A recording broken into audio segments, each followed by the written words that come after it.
கற்பூரங்காட்டி கண்ணில் ஒத்திக்கிற சாந்தமான சாமி இல்ல.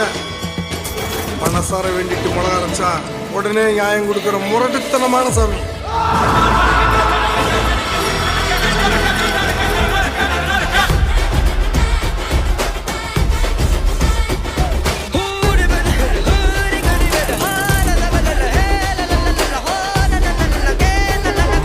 என் பேரு சரவணன். எனக்கு இன்னொரு பேரு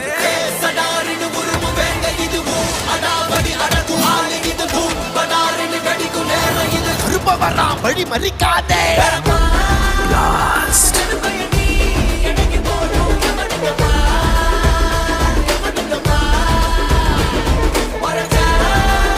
பாய், இது நம்ம டைம். செம்ம அடி அடிக்க போறேன்.